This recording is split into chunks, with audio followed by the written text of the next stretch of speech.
یکی بود یکی نبود.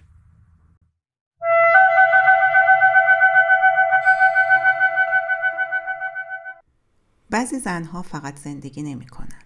چند بار از نو شروع می کنند. چون جایی از مسیر زندگی شکل قبلیش رو ازشون می گیره. و اینجاست که یک فرق شکل می گیره. بعضی ها فقط دوام میارن. اما بعضی ها تصمیم می گیرن از همون نقطه چیزی بسازن. ساختن همیشه از امکانات نمیاد. خیلی وقتا از دل از دست دادن ها میاد. از جاهایی که آدم حقدار ادامه نده، اما ادامه میده.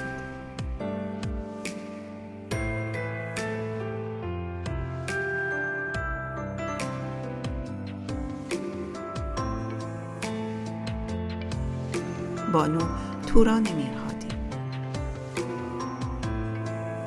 متولد 1306 در تهران، در خانواده‌ای رشد کرد که آموزش و فرهنگ بخشی از زندگی روزمره‌اش بود. پدری مهندس و مادری هنرمند. میان دو فرهنگ ایرانی و آلمانی برای او افقی متفاوت ساختند. اما این فقط یک پیش زمینه بود، نه تمام ماجرا. آنچه بعدها شکل گرفت در انتخاب‌های او معنا پیدا کرد. هر مسیری جایی به نقطه بازگشت میرسد، جایی که باید تصمیم گرفت چطور ادامه داد. زمستان 1330 او به ایران بازگشت. در دوره پرتنش که فضای اجتماعی و فرهنگی برای کار جدی چندان آماده نبود. کارش را با آموزش آغاز کرد، اما خیلی زود روشن شد که آنچه در پی آن است فراتر از چارچوب‌های موجود است. گاهی زندگی قبل از آن که فرصت ساختن بدهد، آدم را با از دست دادن روبرو می‌کند. و اینجاست که مسیر واقعی آغاز می‌شود. سال 1334 او در فاصله کوتاه دو فقدان بزرگ را تجربه کرد. برادرش فرهاد و فرزندش کاوه. اتفاقهایی که می توانستند هر زندگی را متوقف کنند. اما او در غم نماند. گفت غم بزرگ را باید به کار بزرگ تبدیل کرد. برادرم فرهاد رو میبینی که وقتی 17 سالش بود در یه تصادف اتومبیل از دست رفت. کاوه پسر کوچیک من که در توی سیل شمال از دست رفت و کاوه هم شد بر من غم بزرگ رو تبدیل کن به کار بزرگ. و فکر کردم که هر چی از دستم برمیاد برای بچه‌های این سرزمین در واقع بکنم. حالا هر چی از دستم برمیاد، هیچ ادعایی هم در این زمینه ندارم، ولی این مامانه که گفت غم بزرگ رو تبدیل کنید به کار بزرگ. و این جمله مسیر زندگیش شد. مدرسه فرهاد. بعضی تصمیم‌ها نه از روی آرامش بلکه از دل آشوب گرفته می شود و همانها جهت یک زندگی را تغییر می دهند. در همین سالها او مسیر خود را ساخت. سال 1334 با تأسیس کودکستان فرهاد و در سال 1336 دبستان فرهاد نیز شکل گرفت با همراهی همسرش محسن خمارلو. این مجموعه به تدریج گسترش یافت و به یکی از مهمترین مراکز تجربه آموزشی در ایران تبدیل شد. اما این یک مدرسه معمولی نبود. در اینجا آموزش فقط انتقال درس نبود. بچه‌ها فکر می‌کردند، مسئولیت می‌پذیرفتند و زندگی در جمع را تجربه می‌کردند.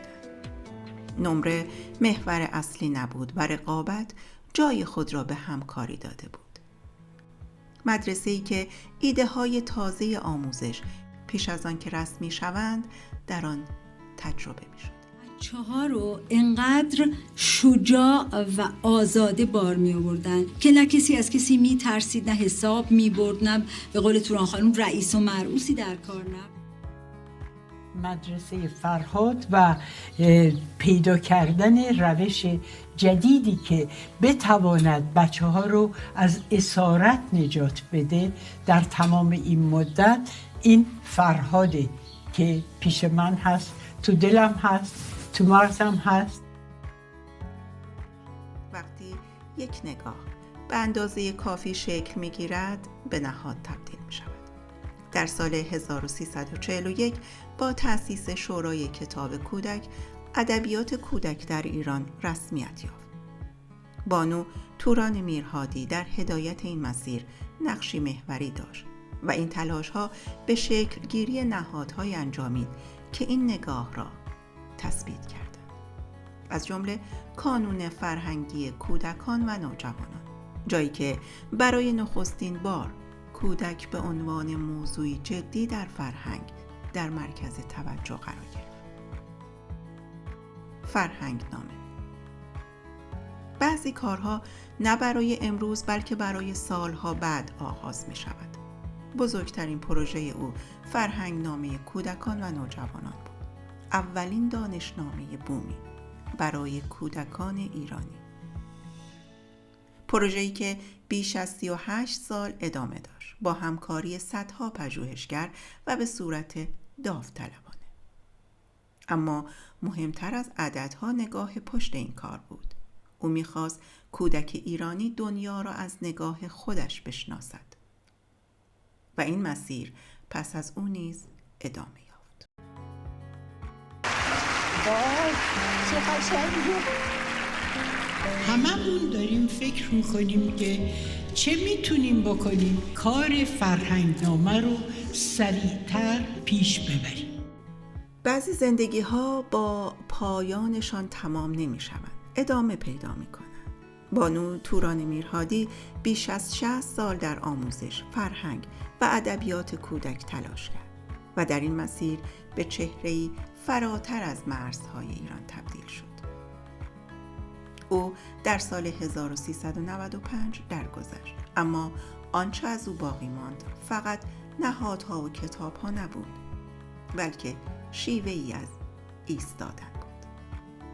بعضی زنها فقط زندگی نمی کنند، مسیر می سازند. بانو توران میرهادی یکی از آنها بود.